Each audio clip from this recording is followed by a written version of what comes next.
Hello everyone and welcome back to Beatley Tone's Beatles channel. Lovely to have you here. Thanks for joining me for this video and I hope you're all doing well.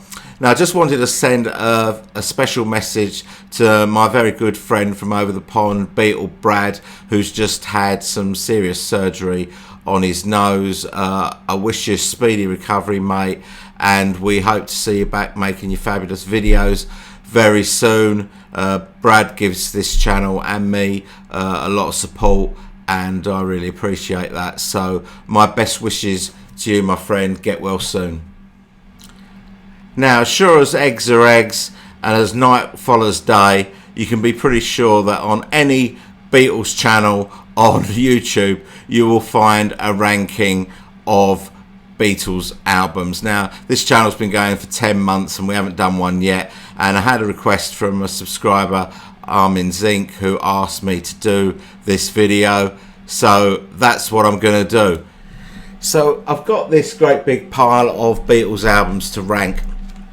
Now, the way that I normally would approach a ranking video is to go through each track on the album, give each track a score out of 10, add up all the scores, divide it by the number of tracks on the album to get an average score for the album, and then once you've got that you can then stack them up in the ranking. But that doesn't always work, and it's a little bit of a clinical method because sometimes the whole album is greater than its constituent parts, and I'll talk about that a little bit later in the video with a really good example of that. So the way that I am going to approach this video is I'm going to imagine that I'm going to be playing all 13 albums one after the other, and it's all about the order that I go and reach for those albums. I would obviously reach for my best album first and my least favourite album 13th.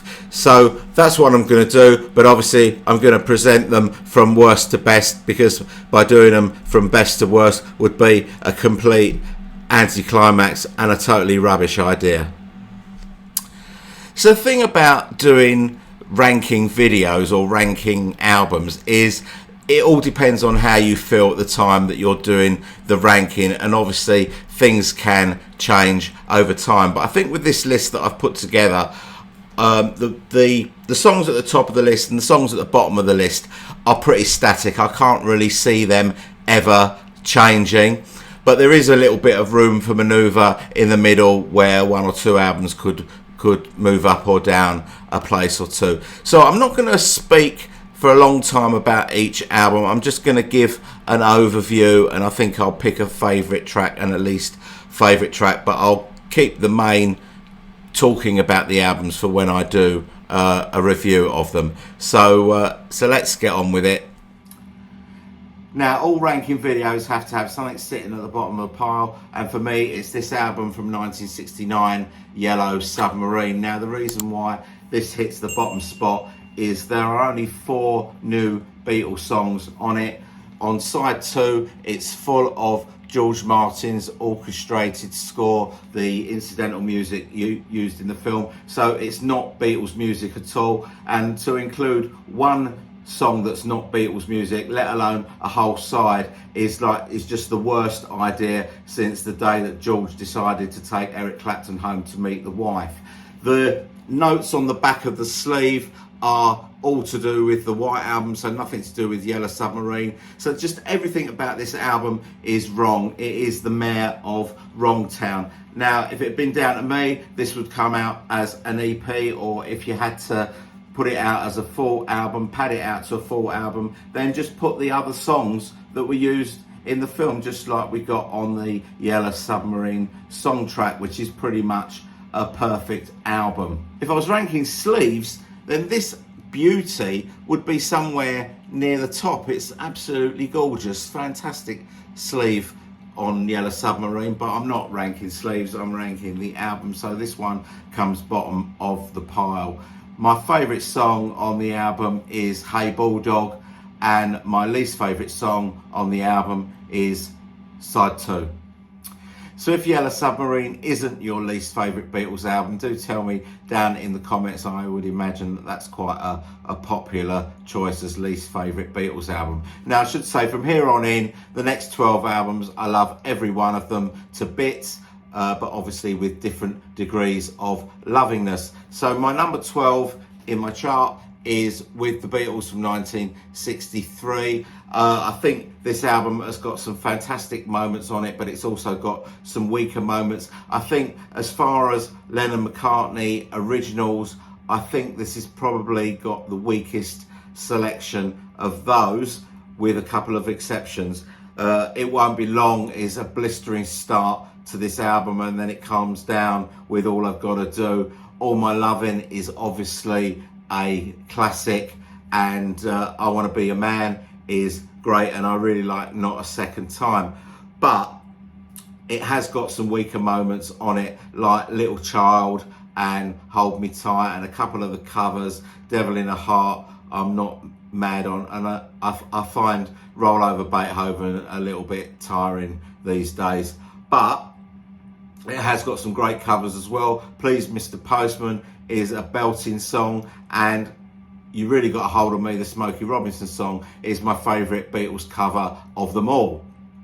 So my favourite track from with the Beatles is All My Loving. My least favourite is Devil in a Heart. Coming in at number 11, it's the debut album, Please Please Me. Now when you think about when this album was made and the amount of time that it took them to make this album, what they achieved here is absolutely incredible. When the album kicks off with the iconic 1, 2, 3, 4, you know you're in for a ride. And people hearing this music for the first time at the time, it's really hard to imagine what that impact was like for first generation Beatles fans. But obviously, Saw Her Standing There, fantastic song. I love Misery, and I do like the covers, Anna and Chains. Now with Please Please Me, George Martin said, you've just written your first #1 single. That wasn't quite right because it got to #2, but what they had recorded was their first classic Beatles song, in my opinion. Brilliant song that I've never ever got bored of. I really like the cover of the Burt Bacharach song, Baby It's You. It's really good, and obviously Twist and Shout is a big highlight as far as the cover songs go. So my favourite track from Please Please Me is Please Please Me, and my least favourite track is A Taste of Honey. So if you're playing along at home and jotting down your own rankings, do post them down in the comments, because I'd love to hear from you and see what you think of these albums. As you know, I do read all the comments and I also respond to them all as well. So please do that. That would be fantastic. So we're into the top 10. My number 10 is Beatles For Sale from 1964. Fantastic cover, I think. This photo is just absolutely brilliant and really just captures a moment. I mean, just look how weary those four faces are. Always thought it was really weird how small the title Beatles For Sale is on this cover when the logo for the record label is so big. But Beatles For Sale was recorded quickly. They needed something in the shops for Christmas, so Beatles For Sale was an appropriate title. It was rush recorded, but there's still plenty of stuff to enjoy on this album, and this is an album that has gone up in my rankings recently. I'm finding a new appreciation for some of the songs on this album. The first 5 songs on side 1 get the album off to a blistering start. No Reply, I'm a Loser, Babies in Black, Rock and Roll Music, and I'll Follow the Sun, all fantastic. 8 Days a Week is obviously another very good song. Now what lets this album down, I think, are the covers. There's nothing really that interesting save for the track Rock and Roll Music. The rest are all pretty meh, I think. But the Lennon-McCartney songs are very good.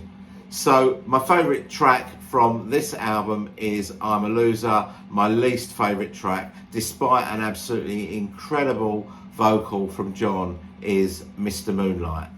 So number 9 is Help from 1965. What a fantastic album Help was. A massive step up from Beatles For Sale. Now, we had a lot of outside influences creeping into the songwriting during the Help album.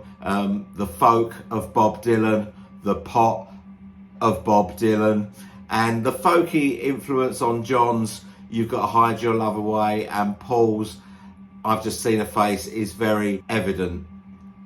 We've got two fantastic hit singles in Help and Ticket to Ride, and the lesser known songs like The Night Before and Another Girl and You're Gonna Lose That Girl, all really great, all used in the film.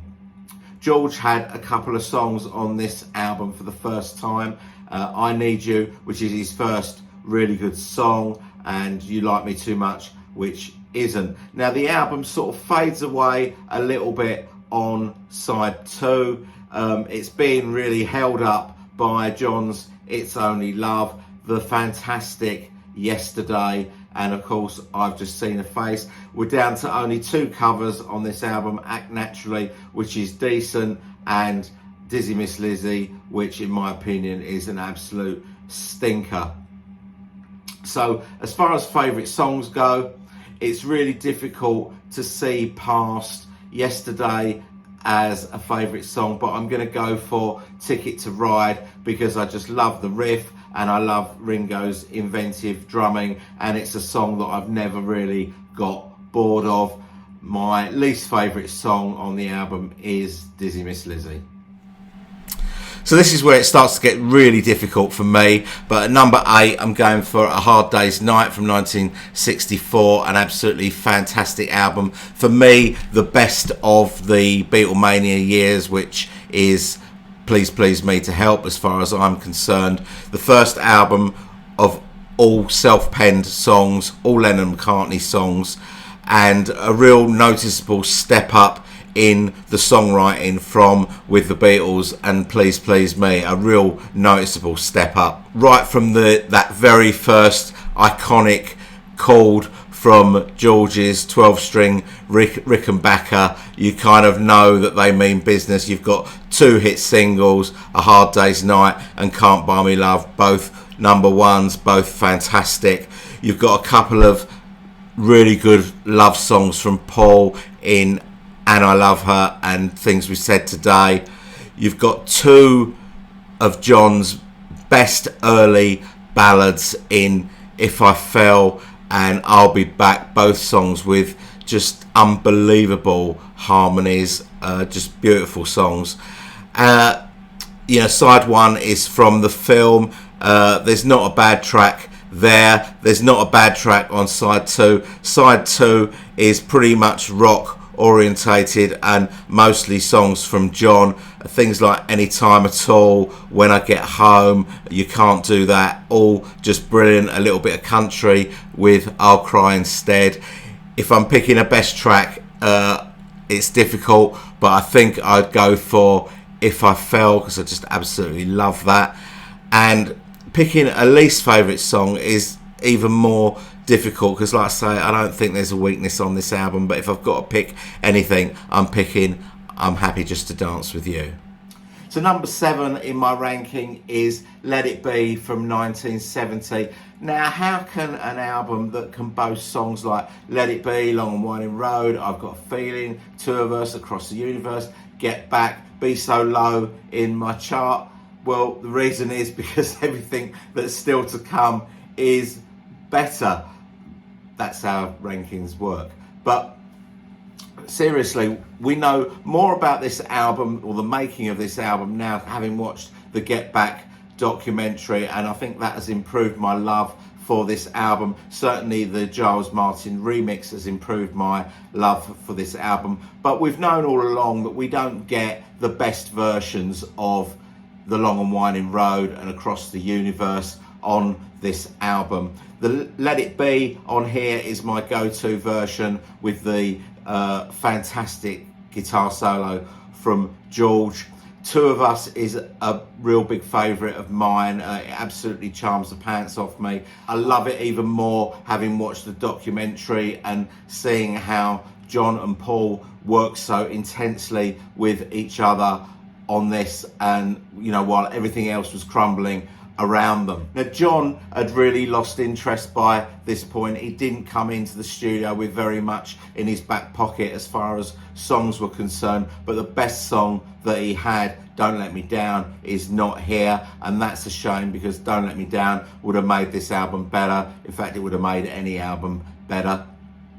So Paul is really in control here, and he's got the songs, but so has George. Now, George's songs on here, I Me Mine and For You Blue, are okay songs, but the songs that he had around this time, if John and Paul's egos hadn't been so huge, and that they had to be the principal songwriters to have the most tracks on the album, this album could have been way up higher.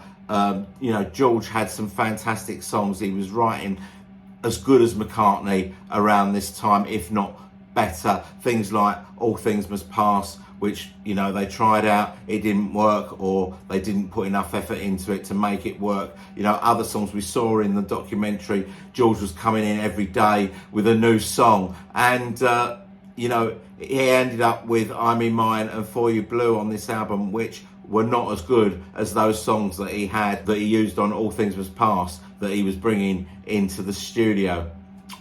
So the album is number 7 in my chart. For my favourite track, I can't really look any further than Let It Be, this version of Let It Be. My least favourite track is easy, it's Maggie May. So at number 6, I'm going for Magical Mystery Tour. Now, what the hell do you do with Magical Mystery Tour? Is it an album or isn't it an album? Is it half an album and half a compilation? It probably is that second thing.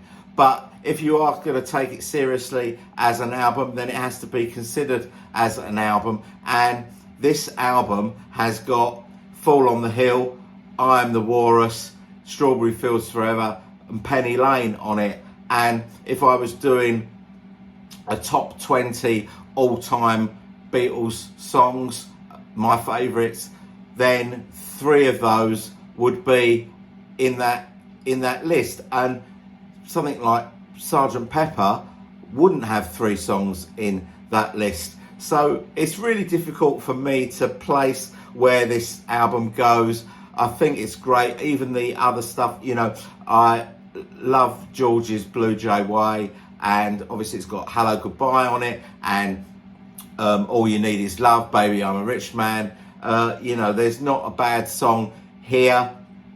I think if I'm going to pick a favourite from this, it's got to be Strawberry Fields, and if I'm going to have to pick a weakest song, I'm going to go for Flying. But I do love Flying because it's just so atmospheric and just very different and very 1967. So that's Magical Mystery Tour for you. So we're up at the business end now, top 5, and my number 5 is Rubber Soul. Love this sleeve. It's my favourite sleeve of all the albums. Just fantastic picture that really captures the times. Now, fantastic album as well. Now, if I said there was a big step up in the songwriting between Beatles For Sale and Help, the gulf between Help and Rubber Soul is even bigger, even though it was only a few months apart. An incredible difference in a very short period of time. I mean, the songs that are on this album: Drive My Car, Norwegian Wood,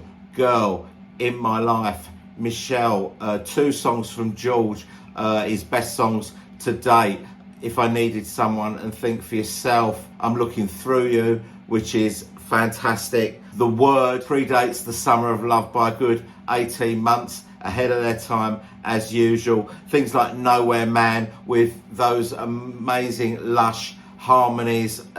This, I could go on and on about this album, but I don't have time in this ranking video, so I'll have to save it all for when I do a full review of it. But Rubber Soul, fantastic album. Now, favourite track on this album is unquestionably In My Life. It is one of my top 10 Beatles songs of all time. Just an incredible piece of writing from John on that song. The weakest song on this album is also easy as well. You can't sing I'd Rather See You Dead Little Girl because it makes you sound like a child killer.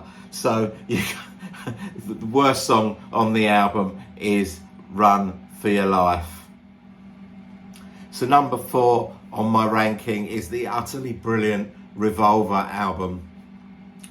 Now, yet again, from Rubber Soul to Revolver, it's only 8 months, but again, the songwriting has stepped up a gear, and obviously hallucinogenics are playing a part in the songwriting. They're very influential throughout this album. The album kicks off with George's best track to date, Taxman, brilliant guitar solo from Paul. I don't know why George didn't play it, but there you go. Paul also comes up with 3 ballads of outstanding quality. Eleanor Rigby, the beautiful Here, There and Everywhere, and the quite astonishing For No One. George also contributes Love You Too, where we see how he's getting on with the sitar. Again, I love that song. It's so 1966. Really enjoyable song. There's also Rough House riffing in things like John's She Said and Annie Your Bird Can Sing, a song that I really love. I also really love the version of Annie Your Bird Can Sing from the anthology, where they're so stoned they're just wetting themselves laughing and can't sing the words. That was a brilliant piece of footage in anthology. Tomorrow Never Knows, groundbreaking piece of music with its tape loops. And of course the Motown influence, Gotta Get You Into My Life. I've got one bugbear with Revolver, and that's Yellow Submarine. Why is it on here? It's totally out of place on this very mature album. They could have put Rain on it. Rain or Paperback Writer would have fitted perfectly into the Yellow Submarine slot between Here, There and Everywhere and She Said. It's always been a bugbear of mine, and it still sort of grinds a little bit with me. So my favourite track on the album is For No One. It is the most mature take on what happens when love breaks down ever written by a 24-year-old. Absolutely incredible. My least favourite song on this album, guess what it is? It's Yellow Submarine. So we're into the top 3, and my number 3 is Sgt. Pepper's Lonely Hearts Club Band.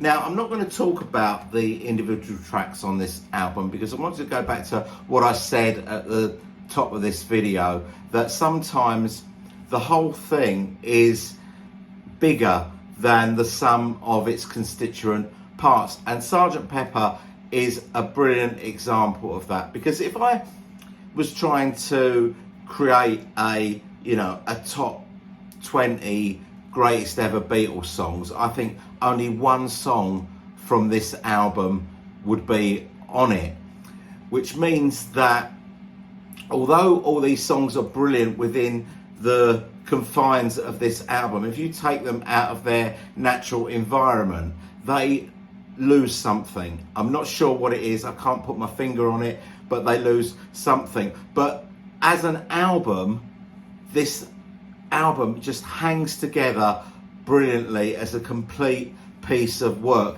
Even things that are really unusual, like George's Within You, Without You, a piece of Indian classical music, just fits perfectly onto this album. It's really difficult for someone of my age to get a real grasp of the impact that this album had in 1967 when people were hearing this for the first time and being astounded by it. You know, when I first got to hear it, people were saying to me, well, you've got to listen to Sgt. Pepper, you've got to listen to it in the dark with headphones on, and to get the full impact on it, because nobody listens to Sgt. Pepper with the lights on, but of course they did, because if you didn't have the lights on, there's no way you can gaze lovingly at exploring the sleeve and reading the lyrics on the back. So of course people did listen to it with the lights on. I really wanted to get a feel for how first generation Beatles fans felt about this album when they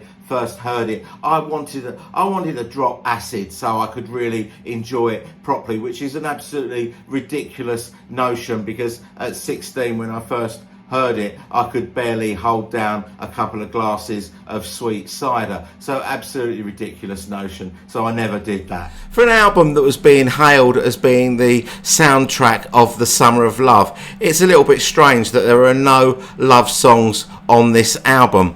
And here's another thing. Did anyone ever cut out the cutouts that came with the album, if that's what you're supposed to do with cutouts? I mean, I didn't. I always kept mine intact and tucked away inside the sleeve, which was quite a sensible thing to do, really, because if I ever needed to lay my hands on a cardboard moustache or a set of sergeant stripes at short notice, I'd know exactly where to go. My favourite track on this album, unquestionably, is A Day in the Life. It is my favourite song by the Beatles. It is my favourite song by anyone ever. My least favourite song on this album is Good Morning, Good Morning. So at number 2, Abbey Road. Now, Abbey Road was the first proper Beatles album that I ever bought, and after I devoured it, I realised that not only were the Beatles now in my life, they were my life. Just an absolutely fantastic album from start to finish. No weak moments for me whatsoever in this album. The fantastic come together with its funky bass and drum riff from Ringo. Something and Here Comes the Sun, two of George's greatest songs. I love Oh Darling with Paul's really throaty vocal. I love the exquisite harmonies in Because. And then you come to the medley, and the medley, which a collection of snippets of songs that fit together so eloquently. You thought that they really should have always been together. You know, some songs were funny, some were serious, some were downright catchy, and I'm not sure that pop has ever come up with a better track sequencing than side 2 of Abbey Road. The medley, of course, ends with The End, which is mostly a vehicle for Paul, John and George to trade guitar licks, but then Paul comes in with the absolute killer punch of those 2 lines, and in the end, the love you take is equal to the love you make. And it's something that still resonates with me today. I mean, how could we have not known this before the Beatles had told us about it? So my favourite track on Abbey Road is I Want You, She's So Heavy, with its swirling keyboards and rampant bass runs.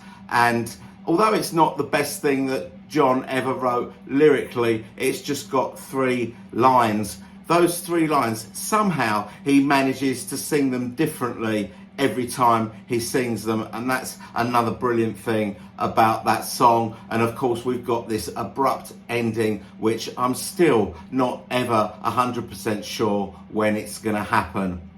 So it's really difficult for me to pick the weakest song on this album, or I'm going to have to call it a least favourite, and I really don't know what to go for. So for the sake of argument, and if you're really pinning me down to name one, I'm going to have to say Her Majesty. So my number 1 album is, of course, the Beatles' White Album. Now, the White Album is just totally off its head, as you would expect from an album that boasts song titles like Everybody's Got Something to Hide Except for Me and My Monkey, Why Don't We Do It in the Road, or the continuing story of Bungalow Bill. But it's a colossal opus of 30 songs, and in my opinion, the most eclectic selection of songs gathered together within one sleeve. Now, arguably not the 30 best songs that the Beatles ever came up with, but it's kind of perfect in its imperfections. I mean, some songs are brilliant, but others are downright silly. And that's kind of what I love about this album. You know, every genre is covered in this album, and even a couple that haven't even been invented yet. It takes you on a journey from the sublime While My Guitar Gently Weeps, Dear Prudence, Cry Baby Cry, to the ridiculous Wild Honey Pie and Revolution 9. There's good old no-nonsense rock and roll back in the USSR and Birthday, and pure unadulterated pop in things like Martha My Dear, I Will and Obladi Oblada. There was a bit of country in Mother Nature's Son and Don't Pass Me By, songs that made me think, like Happiness is a Warm Gun, Glass Onion and Blackbird. Songs that made me smile, like Piggy's Honey Pie and Rocky Raccoon. The album had some divinely gorgeous acoustic ballads like Julia and the ridiculously underrated Long, Long, Long. But on the other hand, in Helter Skelter and Your Blues, it had songs that were so dirty, if they were cars sitting in your garage, they'd only be too pleased to leave you a great big puddle of oil on the garage floor as they drove off. There seems to be this compulsion amongst Beatles fans that the White Album has to be whittled down into the 15 best tracks that make a really great single album. But I wouldn't want to be without any of these songs, not even Revolution 9. There's just something about this album, and I can't quite put my finger on it, that just makes me go a little bit gooey. Now, I got my first copy of the White Album in 1976, and that is 46 years ago, and that is a long time. And we could be forgiven, me and the White Album this is, for drifting apart in that time and just being a little bit bored with each other. But I don't think in those 46 years, I don't think I've heard an album that I like as much as this album, and I don't think I ever will. I mean, in those 46 years, there's plenty of other things that I've loved the absolute life out of and, you know, got bored with and metaphorically put them in the back of the wardrobe with the Buckaroo and the Kerplunk. You know, things like Snooker, 10cc, Sparks, cheesecloth shirts, curly whirlies, and a whole 40 Towers, a whole manner of things. But not the White Album, never the White Album. So the White Album is my number one album. My favourite song from the album is While My Guitar Gently Weeps, and my least favourite song from the album is, of course, Revolution 9. So thank you so much for joining me for this video. I hope you've enjoyed it. Please tell me about your rankings down in the comments. That would be absolutely fantastic, and obviously I'll read them all and we'll get back to you. Now, my next video, I'm going to be looking at what we might realistically get in the Back to the Egg archive collection, which I believe is on its way. So please join me for that video. Thanks again for watching, and I'll see you all soon. Bye bye.